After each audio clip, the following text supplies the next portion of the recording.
Okay, welcome to lecture here. We're going to actually pick up with chapter 21. So we're going to skip 20 for now. We'll come back to it on Thursday, I think. So we're going to go to 21 and then we'll go backwards to 20. Again, the notes should be up there on Canvas here. Hopefully, everybody had a good holiday.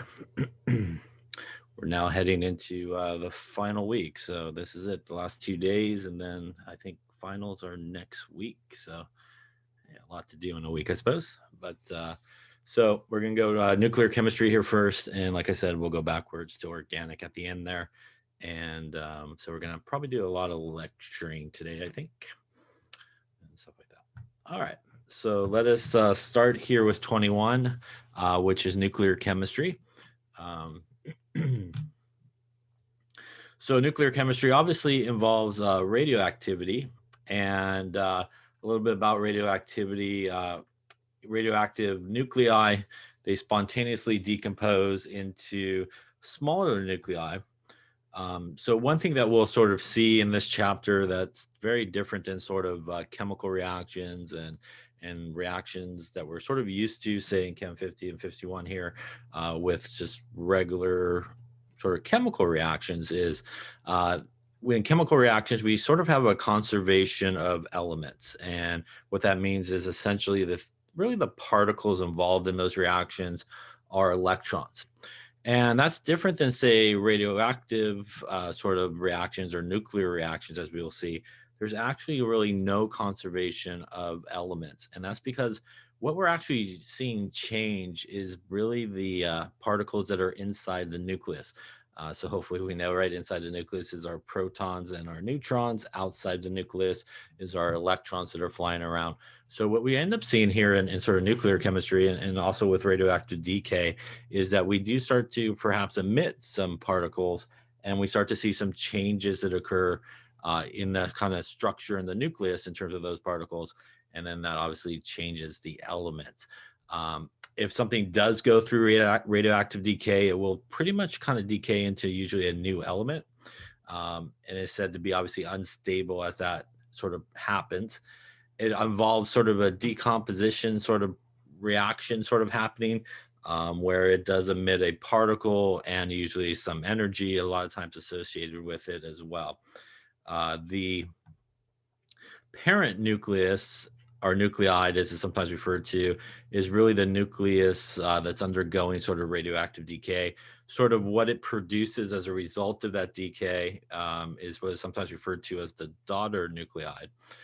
Usually, if you look at the periodic table, anything kind of above 84, typically in terms of protons, are radioactive.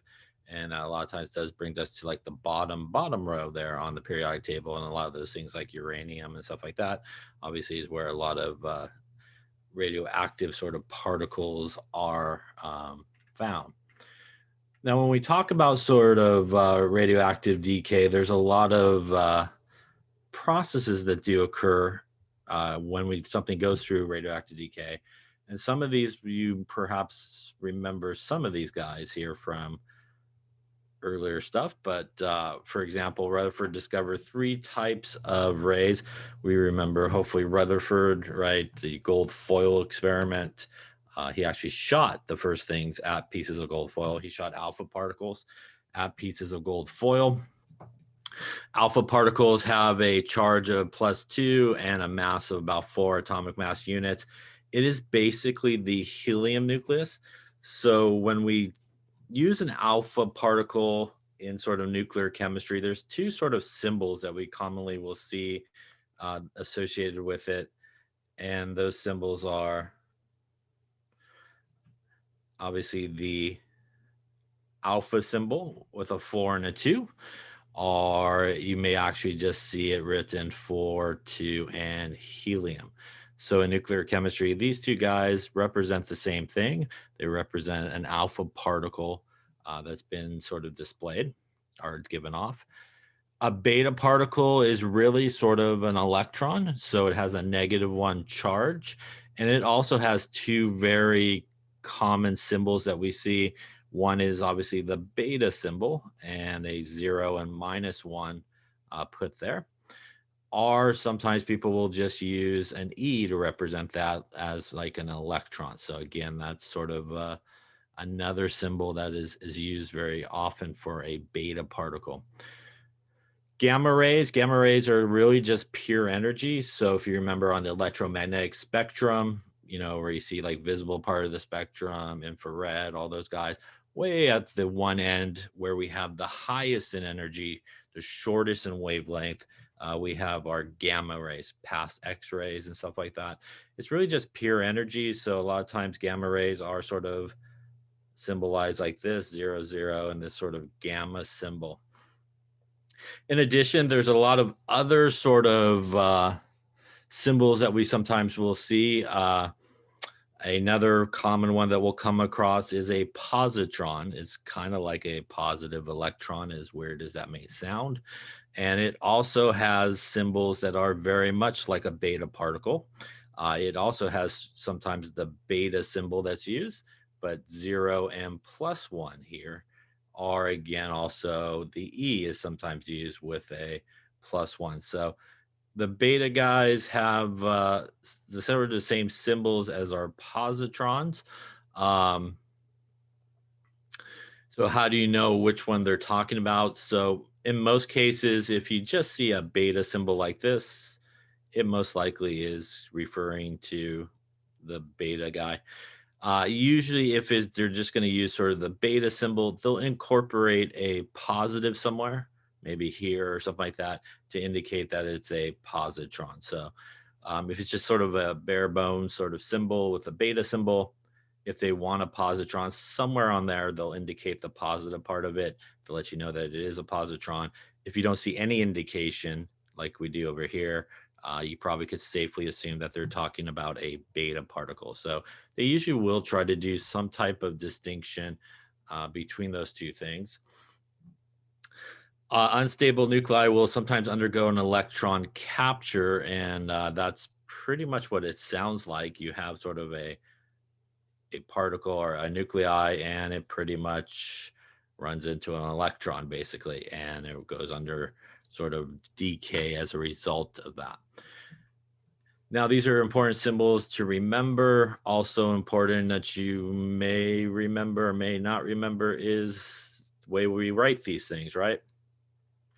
So we got a number up on top, number on the bottom. A reminder that the number on the bottom is the atomic number. Number up on top is the mass number.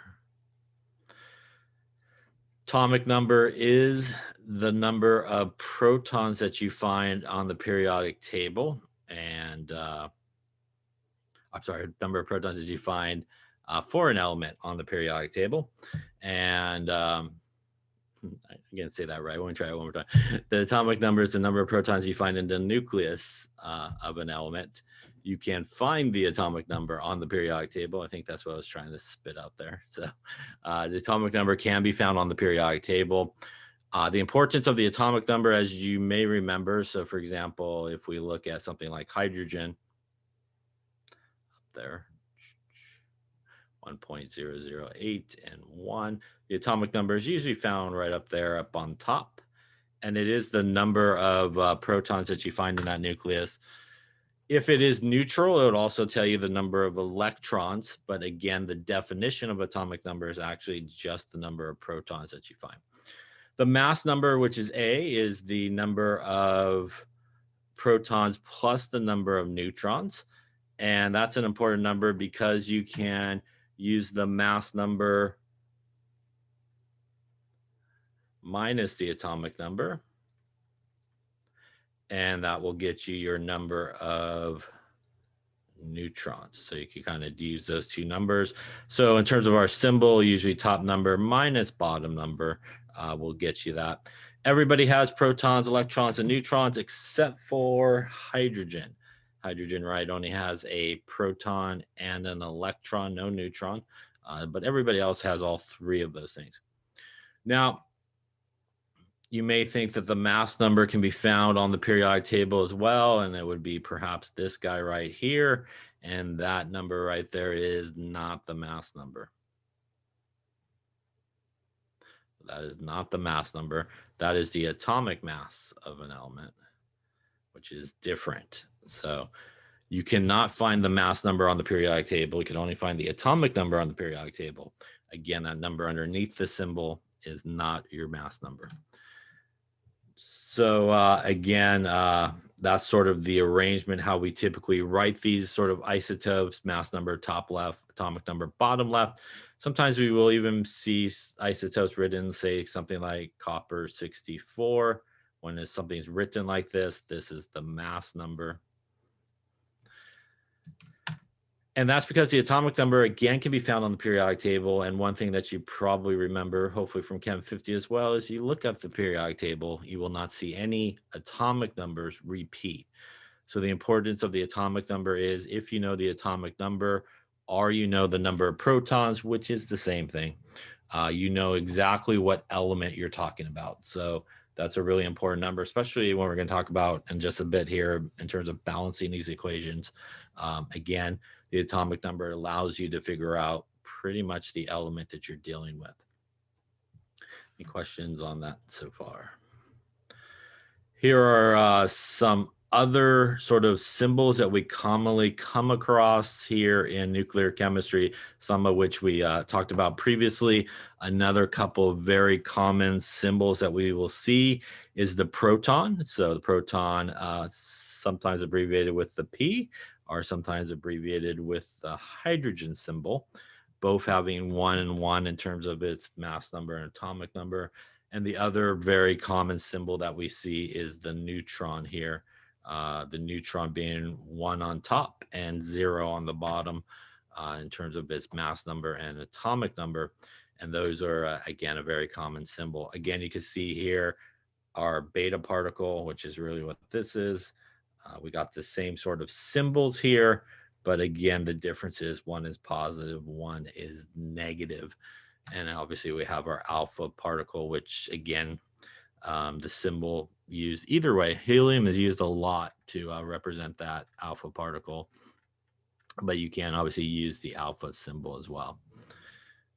So definitely important to know these symbols. Definitely also important to know the numbers that go with the symbols, because it's going to allow you to properly sort of balance equations and stuff like that by knowing those numbers. Any questions on that?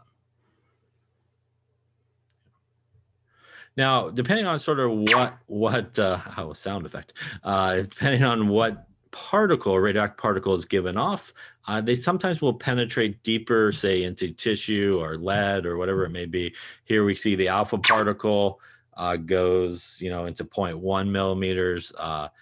The beta particle, which you can't maybe see too much, is right around here, goes into the 1. And then obviously the one that penetrates the most is our gamma.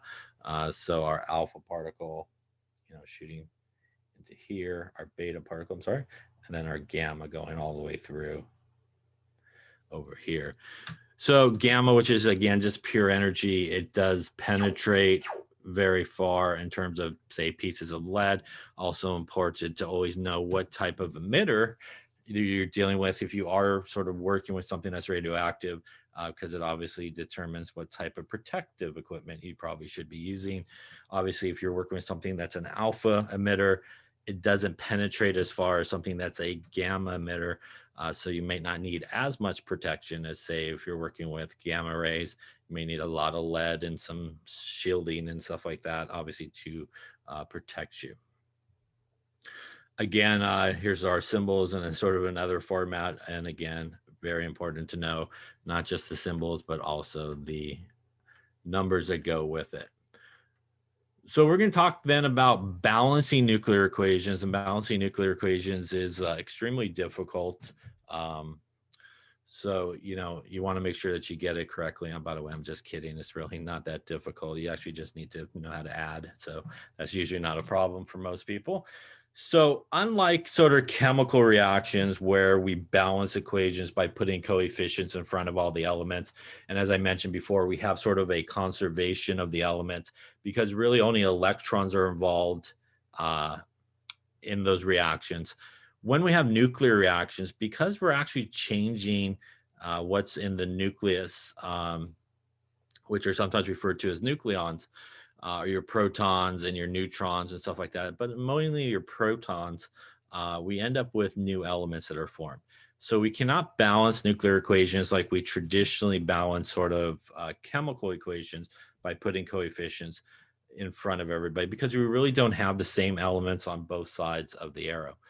But what we do have and what we are looking for is there is some conservation of sort of the particles, if you will. So when we go to balance a nuclear equation, pretty much there's two things that you want to make sure occur.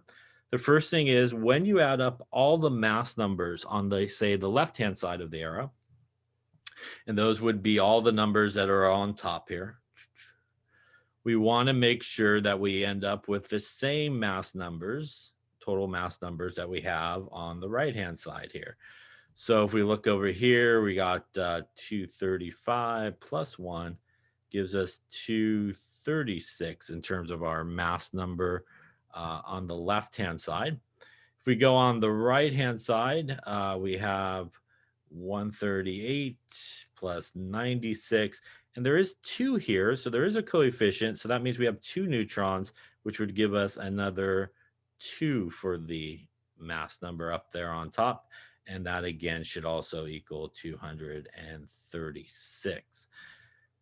The other thing that we want to know is the atomic number needs to be the same on both sides. So if we look at our same guy here and we add up our atomic numbers, we have 92 and 0, which gives us 92.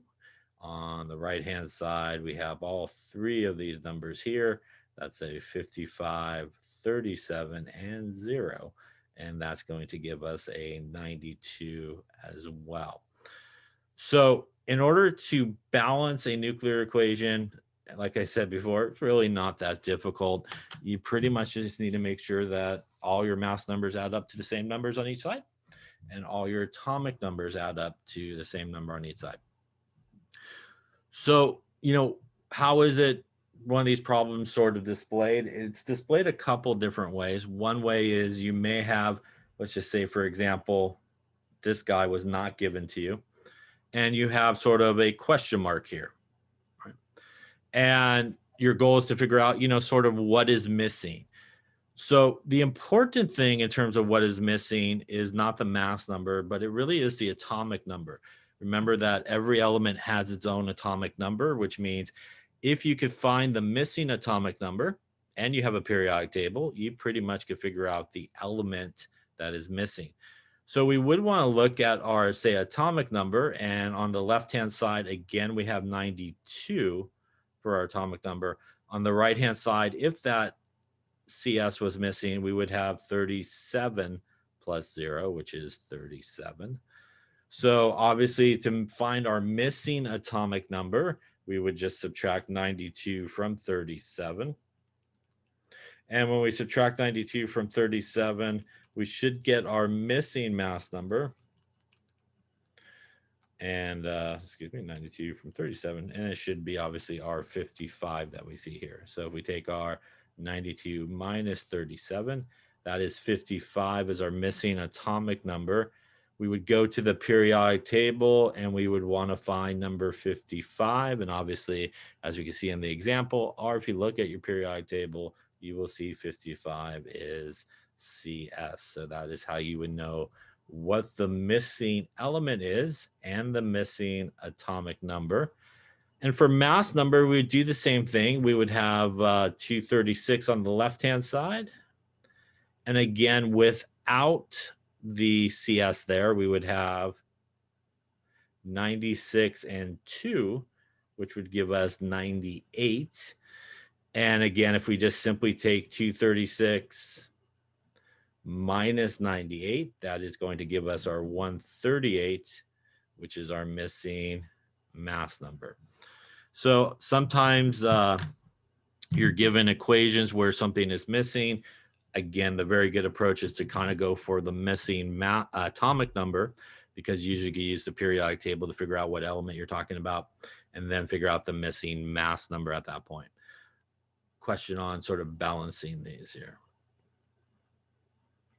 Now, another important aspect of this is although a majority of the time, the missing atomic number will be an element. It is possible that you will get an equation where perhaps the missing sort of substance is maybe a particle, could be maybe a helium, which you would still be able to probably figure out. An alpha particle could be a beta particle, could be a neutron that's missing. So I would say probably 98% of the time, 97% of the time is probably going to be a missing element from the periodic table. But again, you could end up with sort of a missing particle in a problem that you're looking for. A couple important words in terms of where we sort of put particles, and a lot of times these sort of balancing equations are given to you in words, like they want you to sort of write the balanced equation from words of what's happening.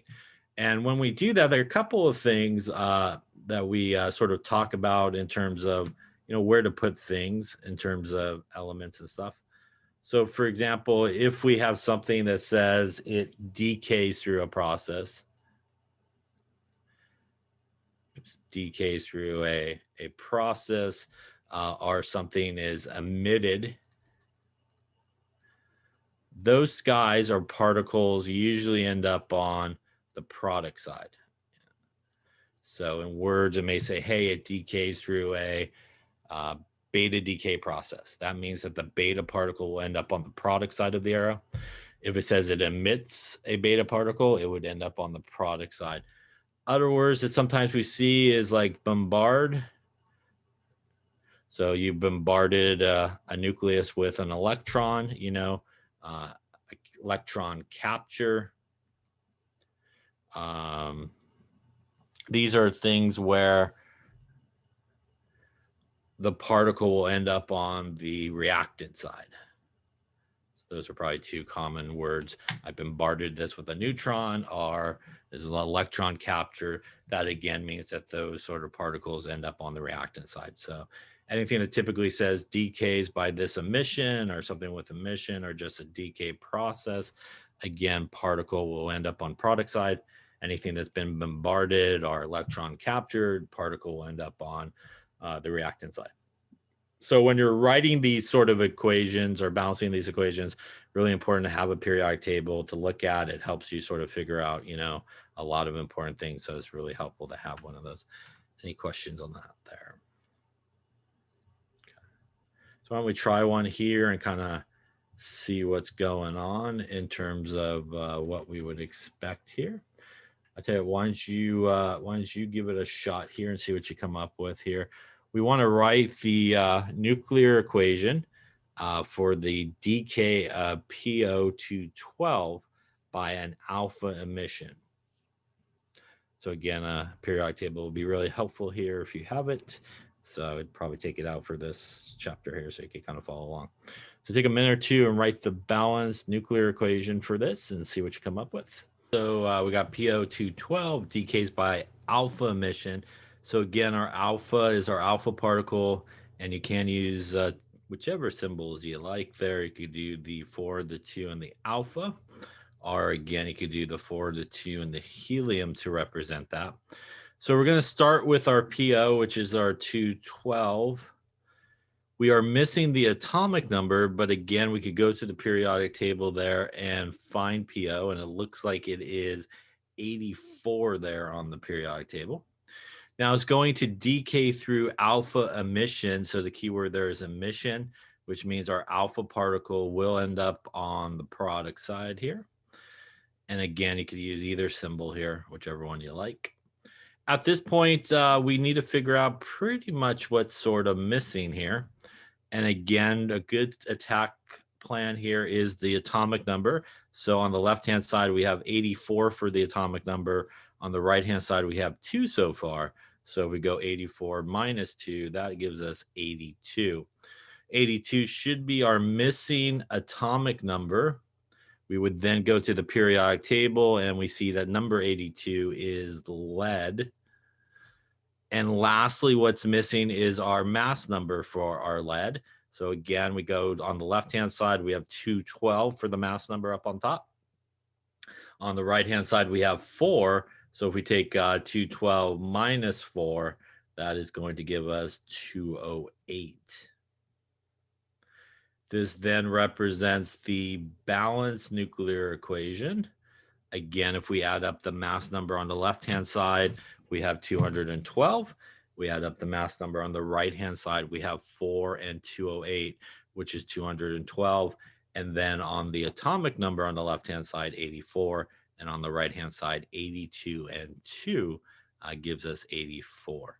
Any questions on sort of the process there?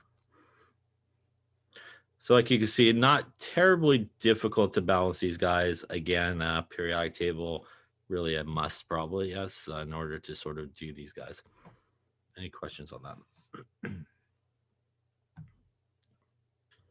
Okay, so I touched upon this earlier, but just a reminder here, some of the differences between sort of a chemical process or a chemical reaction and our nuclear processes or nuclear reactions. Again, really in chemical reactions, it's really all about the electrons, and those guys are on the outside of the atom, right, flying around. So when they come in contact with each other, they're either gained or lost, which is what results in sort of ionic bonding. They also can be shared, which is what results in sort of covalent bonding. But the end result is neither nucleus is pretty much impacted as they come together. So it really is just the electrons. And that's again why we have that conservation of the elements when we have a chemical reaction, and why we balance it and go, hey, if we started with 4 carbons on the left, we should end up with 4 carbons on the right. We have sort of that conservation of those elements. And that's very different than, again, in nuclear reactions. It involves actually changing sort of the structure of the nucleus. It involves sometimes converting protons to neutrons, neutrons to protons. There's a lot of sort of changing that's occurring in the nucleus of the atom. And that's really makes a big difference in terms of what happens in terms of our elements.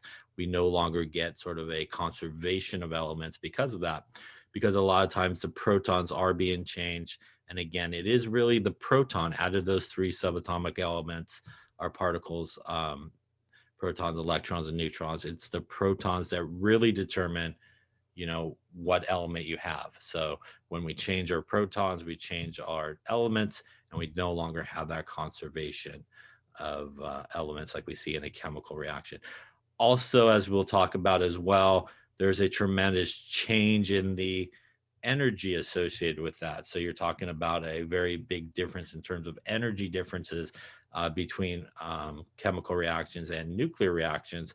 And that's because obviously we're going into the nucleus. So it takes a lot more energy involved in changing those things. And that's why nuclear reactions usually give off a lot more energy than even your most exothermic sort of chemical reaction, because you're really reaching into the nucleus and changing those subatomic particles, protons and neutrons. Just to delve a little bit further into some of our processes here that we talked about here, our beta decay, as we can see here, goes, say, carbon 14, decays to carbon 14, gives off a beta particle. Because that beta particle is -1, the atomic number actually goes up by 1 in that particular case. So 7 plus -1 is 6 on the right for our atomic number, matches the 6 on the left. This guy right here is a neutrino. We don't have to worry too much about it for anything we deal with. Sort of a massless, chargeless sort of particle that's present as a result of these sort of decay processes. So you don't have to include them in any reactions or anything like that. So you'll sometimes see them, but for our purposes here, you don't have to worry too much about those guys. So it really decreases the number of neutrons by 1, increases the protons by 1. So what is really happening here is we're actually converting a neutron into a proton. And it's going to give off a beta particle as a result of that transition. So that's why we do see the beta particle basically being given off. That's also why we see that the mass number doesn't change. So what ends up happening is, if you think of the mass number, is we lost a neutron, which means from our mass number, which is the number of protons plus the number of neutrons. From our loss of our neutron, we lost a neutron, so we lost one of those. So we're down one. But then we gained a proton, which means we put one back in. So there's a net no change that occurs in our mass number. And that's why it actually net doesn't change. It stays at 14. It does really change, but it comes back to sort of the same number. So although our 14 went down to 13 when we lost the neutron, it goes back up to 14 when we gain the proton. And that's why, again, why we do not see a difference in the mass number on both sides, but it actually is sort of turning over in that sense. And also why our atomic number goes up by one, because again, we are increasing the proton by one, which is why we do have to go up a number here in our beta decay. Our positron decay, again, positron, same symbol as our beta, but our positive one. And again, in this case, we need to go one less in terms of the atomic number. We need to drop the 5 in this particular case. 5 and plus 1 gives us 6 on both sides. And what's ultimately happening here in a positron decay is we're actually converting a proton into a neutron. So again, we have a similar sort of situation that occurs if you look at the mass number.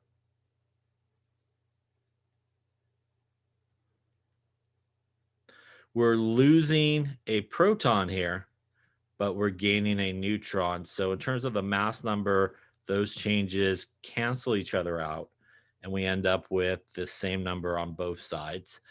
But what does change is we did definitely lose a proton here, which is our bottom number. Our atomic number goes down by one, and that's what we see here in terms of our element. So that's ultimately what's sort of happening behind the scenes, if you will, in terms of those reactions. Again, although you look at it, you may go, hey, nothing really changed with the mass number, but there actually is some changing that's occurring. You know, we're kind of switching out a neutron for a proton or a proton for a neutron in these sort of processes. Any questions on that?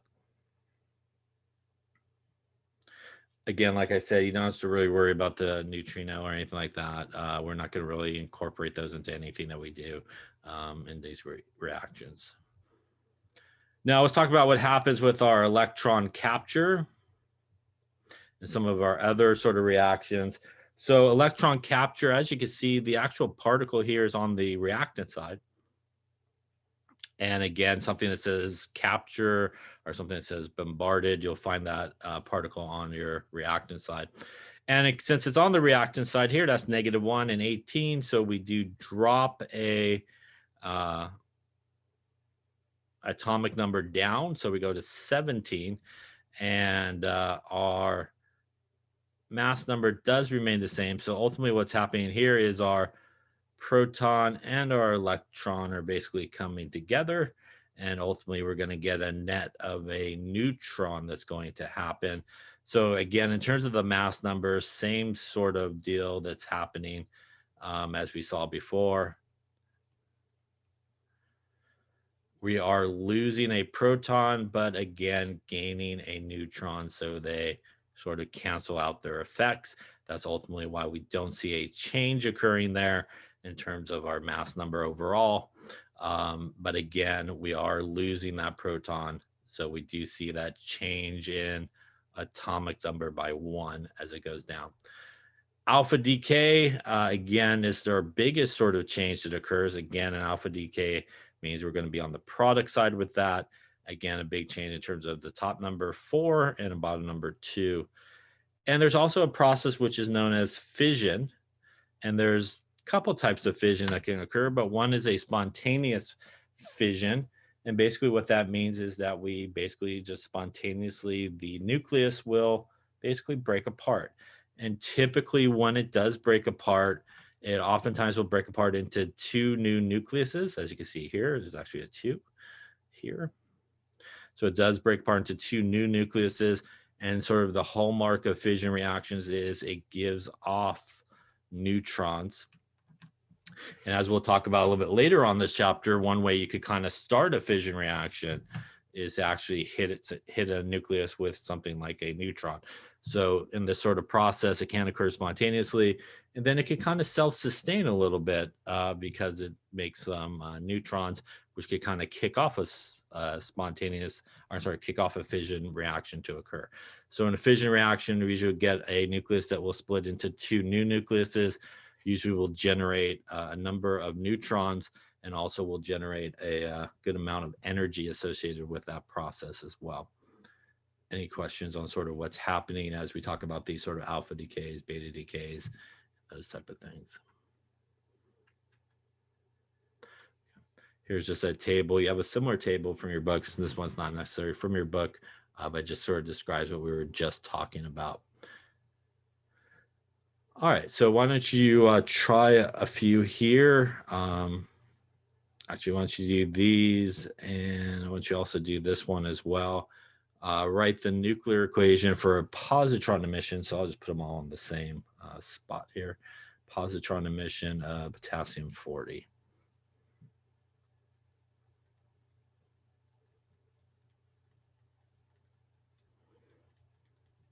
All right, so take a few minutes and write the balanced nuclear equation for all, we got there 5 of these. Then we'll talk about it again. If you have a periodic table, which hopefully you should, I hope, it'll be very helpful.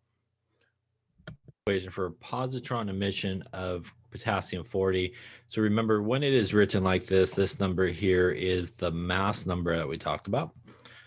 And we want a positron emission. So a positron is basically a positive electron. So you do have a couple of options in terms of symbols. You could do the beta symbol with the +1, or you can do the electron symbol there with the +1, whichever way you want to do it. We're going to start with potassium 40. We'll get our atomic number from the periodic table. And if we go there, it looks like it is number 19 on the periodic table. It's going to be a positron emission, which means my positron particle will be on the product side. And again, whichever symbol there you want to use, you can. That means sort of my missing guy here is if we add up atomic number on the left, we have 19. If we add up the atomic number on the right there, we have 1 so far. So if we subtract that, that means our missing atomic number is going to be 18 in this case. Again, we would want to go back to the periodic table. We see 18 is argon. That's going to leave us just our top here. So we got 40 on the left, 0 on the right. So that makes it pretty easy. That's going to be 40 there on the right-hand side. So our missing guy there would be argon 40 with an atomic number of 18. Any questions on this guy? Okay. Then let's look at the other ones here. We have uranium 238, so we can start with that. That's going to be uranium. Again, 238 will be our mass number. We could go to the periodic table there to find uranium's atomic number, and that is 92. That's going to give us an alpha emission, which means our alpha particle will be on the product side. And again, you can use helium here, or you can use the alpha symbol is perfectly fine as well, whichever way you like to do that. Again, good approaches to find our missing atomic number.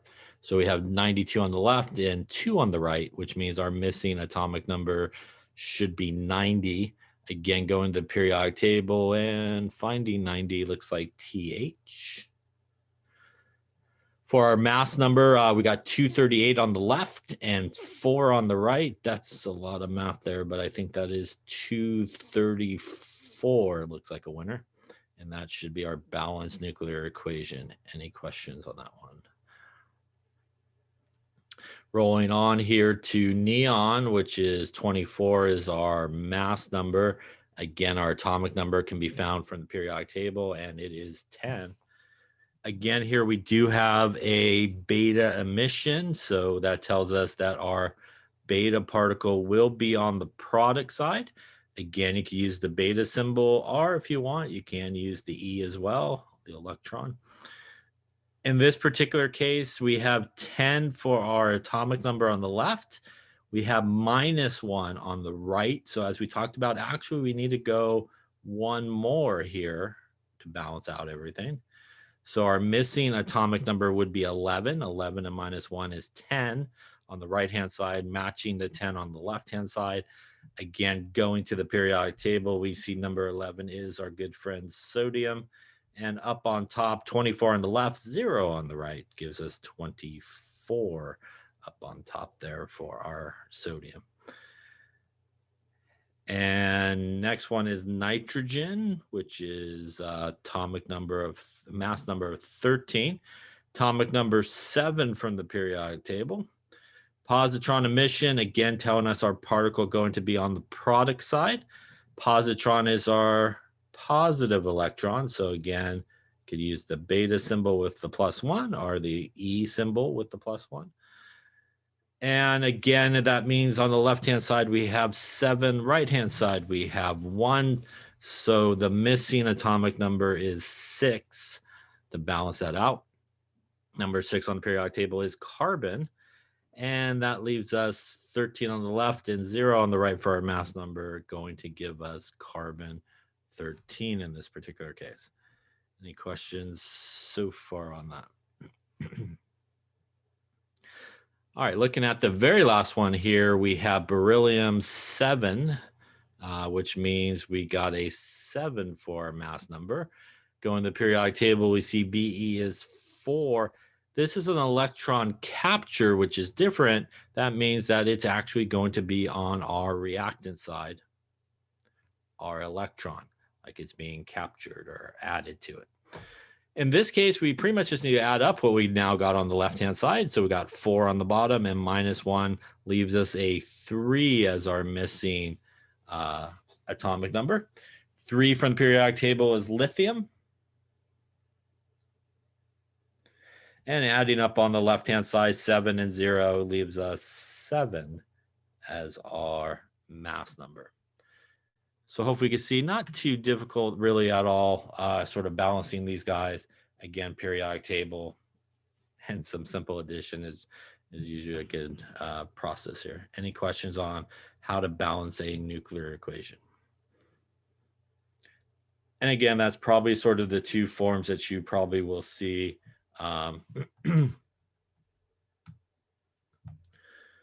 Probably the two forms that you will see, in here is either a question like this or something missing out of a question. Any questions on that there? Okay. So I'm not sure of your question if you just can't see what I wrote. So let me just rewrite it up higher if that's sort of what you're asking. So the last one was this, if that's sort of what you're asking. I don't know if that maybe got off your screen or not, the bottom one. All right. So the next thing we're going to talk about then is sort of stability, and a couple of different ways that you could kind of look at stability or measure stability. One very common way to measure stability is what is sometimes referred to as the N to Z ratio, N being neutrons, Z being sort of the atomic number, so sort of our neutron to proton ratio. It's an important sort of measure of stability. And depending if this ratio is too high or too low as to whether or not something will be sort of stable or unstable. And what tends to happen, though, is if this ratio, for example, is too high or too low, it tends to be unstable and will go through sort of a decay process. And the purpose of this decay process is to try to move sort of that ratio to a more acceptable or stable sort of ratio. So, if you're too high, kind of bring it down to a more acceptable ratio. If you're kind of too low, bring it back up to a more acceptable sort of ratio. So when we look at the neutron to sort of proton ratio, depending if it's too high or too low, a couple of things can happen.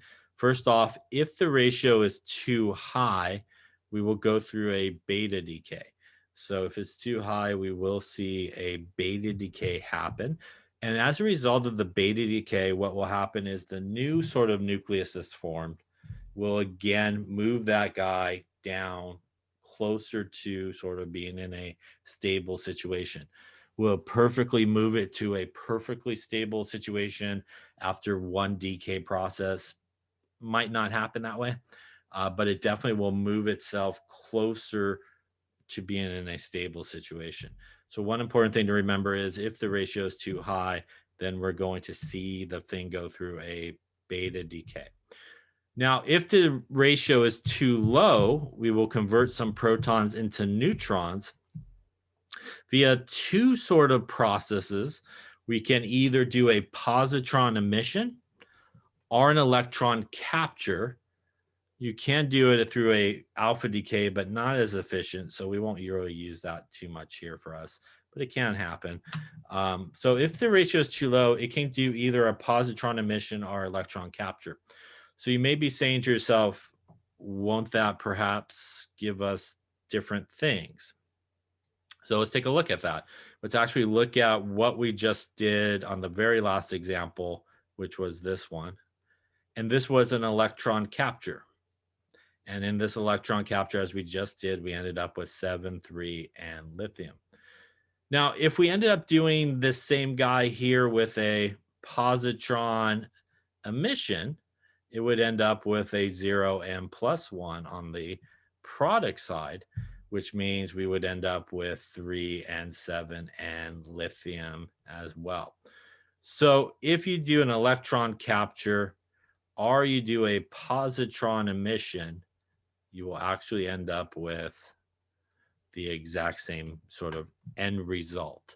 So that's why in that particular case, you do have a couple of options as to what might occur. They both will get you to the same sort of end result in that process. Question on that there. So too high, beta decay, too low, positron emission or electron capture. Again, either one gets you to the exact same end result. So you do have kind of both of those options available to you. So you may be asking, hey, how do I know if it's too high or too low? So there is something that helps us decide whether or not that ratio is, too high or too low. And this is what is sometimes referred to as the valley of stability, or sometimes referred to as the belt of stability as well. So this is sometimes the valley of stability. Sometimes people will call it the belt of stability. And this is this yellow sort of smear here is this belt of stability. And sort of a nice ratio is sort of a 1 ratio, which is what this red line is. But this sort of belt of stability or valley of stability is this yellow sort of ratio. And again, when we talk about it being too high, it means that ratio is falling above it. And again, we would want to do a beta decay to bring it back down. Or if we have something that falls kind of below it, we want to do either of those two that we just talked about, positron emission or electron capture, to bring that ratio back up. Will it be perfect? I'm not sure. One will get it to perfect. Sometimes it does, sometimes it doesn't. In these type of problems, you don't necessarily have to continue until you get to some type of perfect ratio.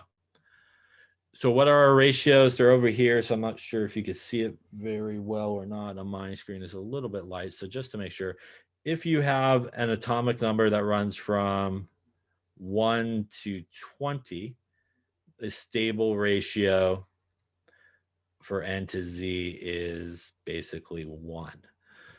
If you have a Z that runs from 20 to 40, stable approaches N to Z of about 1.25, that ratio. Oops, 1.25. And if you have a Z that is from 40 to 80, the ratio, the N to Z ratio, becomes sort of stable at 1.5. And anything sort of above 83 is not going to be stable.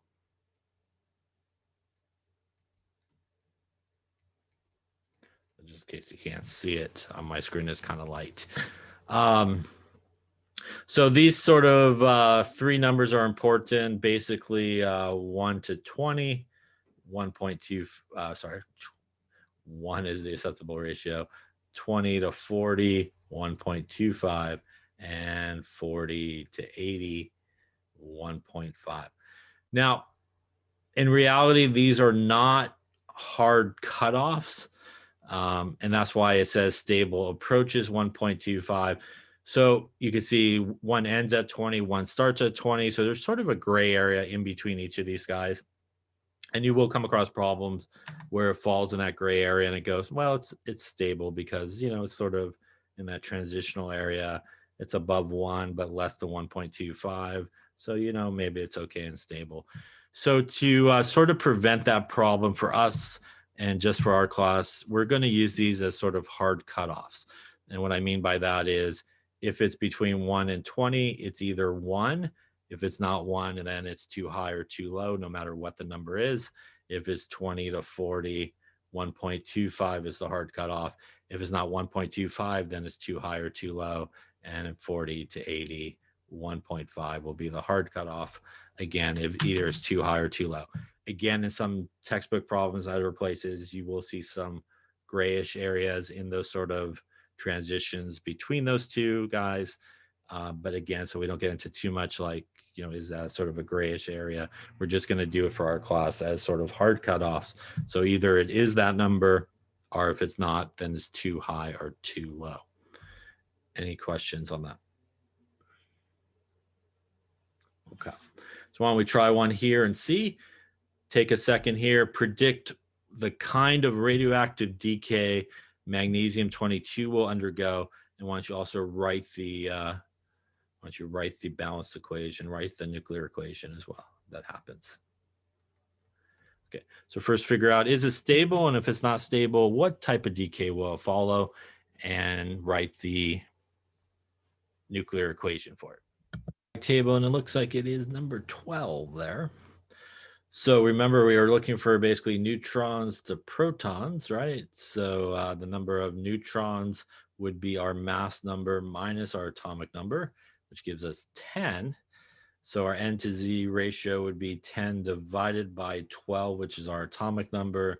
Looks like it is 0.833 as the ratio. Now, remember that we are looking at magnesium here, which has an atomic number of 12. So that falls between our 1 and 20 location, where the acceptable ratio is 1. So that falls between 1 and 20, where the N to Z stable ratio is 1.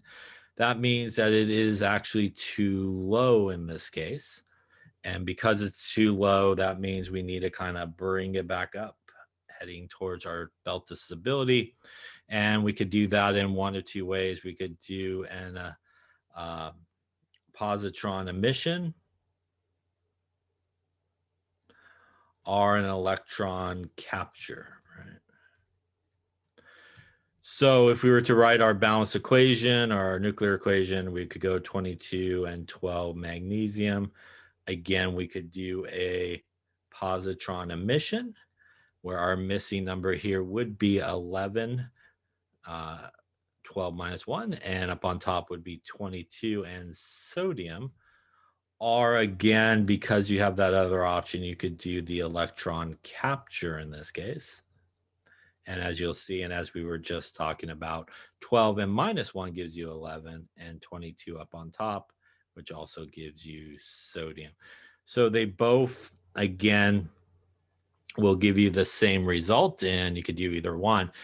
And let's see if we did actually move ourselves to a better situation here. If we look at sodium here that was produced, the number of neutrons would be 22 minus 11, so that is 11. And our atomic number is 11, which means our N to Z in this case would be 11 divided by 11, which would be 1. So we definitely moved from 0.88 to a ratio of 1 by going through one of these two processes. We actually, in this particular case, actually did hit the perfect ratio for this guy. Again, doesn't always happen that way, but you definitely should see yourself move sort of in the right direction. Any questions on that particular one there? All right, why don't you try another one here? We have krypton 85 is radioactive. is it stable or radioactive? And if it is, predict which way it will go. Also write the equation that will happen for it as well. So let's take a look at that one there. So again, just like the last one, is it stable or unstable? And what is the nuclear reaction as well? All right, so take a second or two here and see what you come up with. 85 being our mass number. Krypton, which is 36 there on the periodic table, is our atomic number.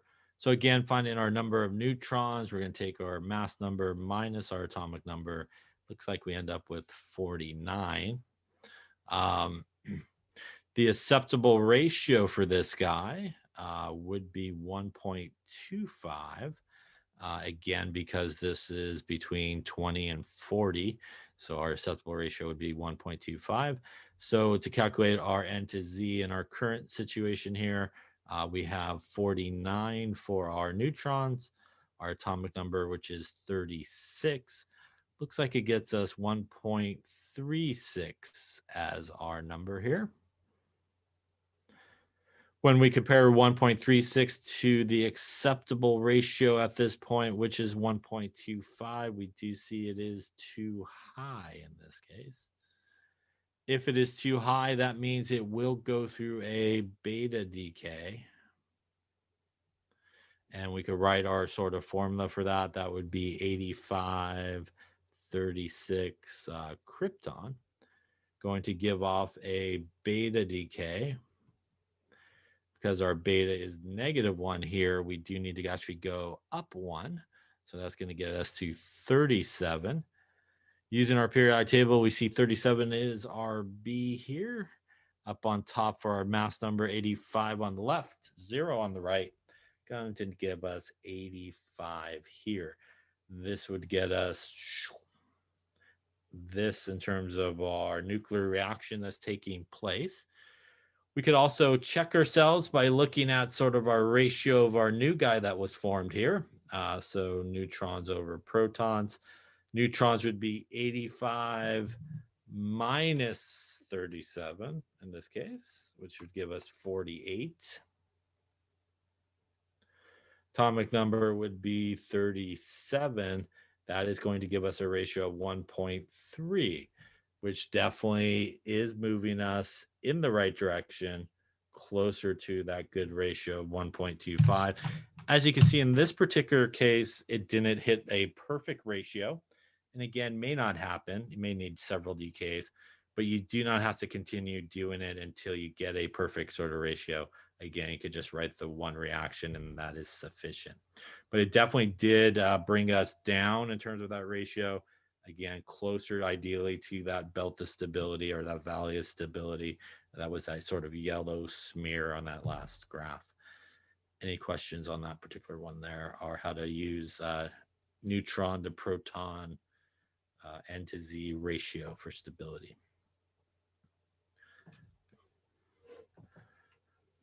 Now, in addition to sort of neutron to sort of atomic number stability or N to Z ratio, which is a very good way of looking at stability, there are other things that we kind of can look at, maybe not as good perhaps as figuring out stability, but can give us a pretty good idea as to whether or not we can predict something as being sort of stable or unstable.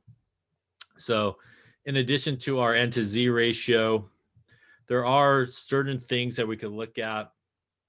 A lot of stable nuclei have even numbers of protons and neutrons. So as you can see from this table on the bottom, and again, you have a similar table, I think, in your book as well.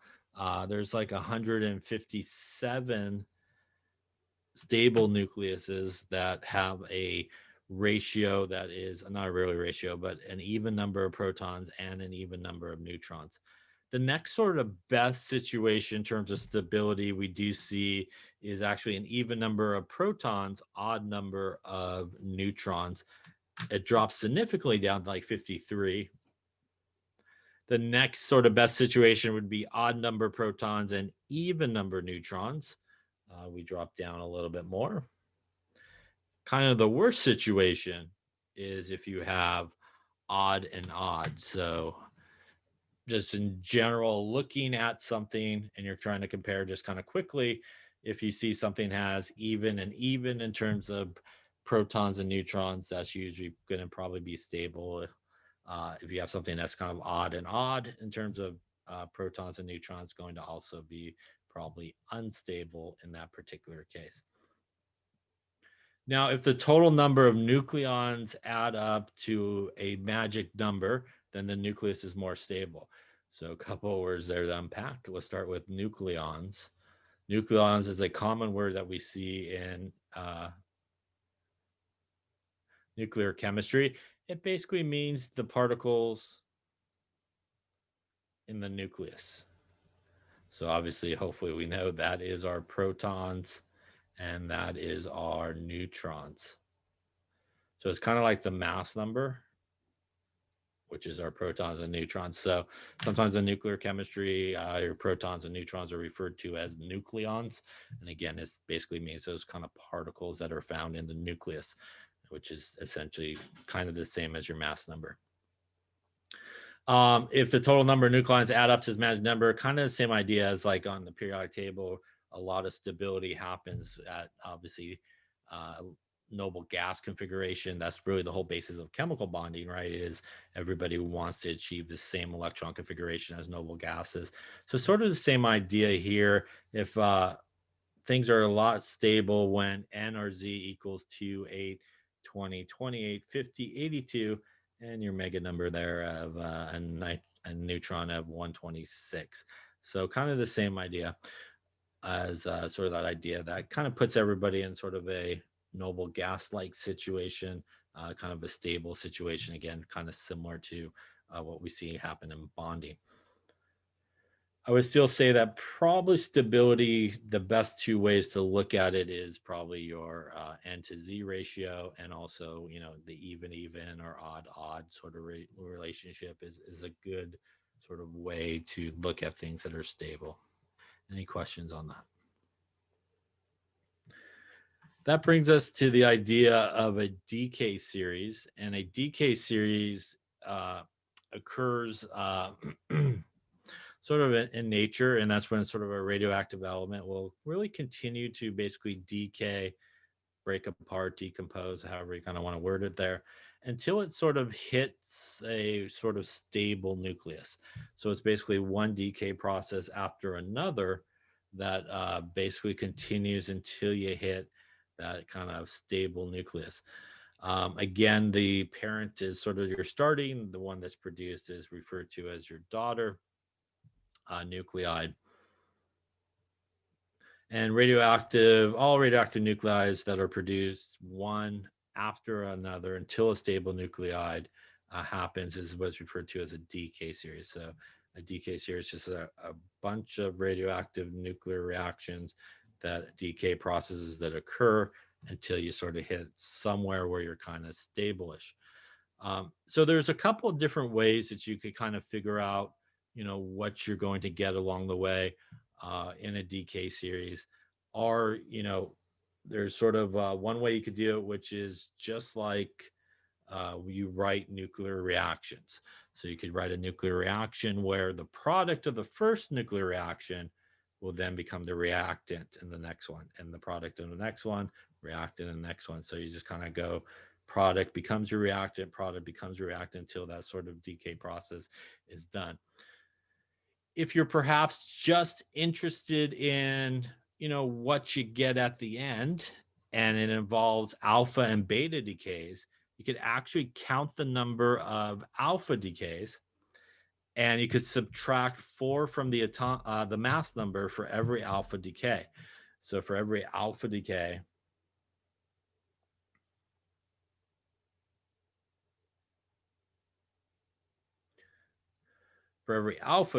you could basically subtract 4 from the mass number. And from the atomic number, you could subtract 2. And for every beta decay, you could add 1 back to the atomic number and nothing to sort of the mass number. So that allows you, for example, if you want to kind of figure out, what you're going to get at the end, you could kind of do it relatively quickly, or you could kind of go step by step. So to kind of show you just a small section of a decay series, I'll just borrow this paper here. Let's just say we started with uranium 238.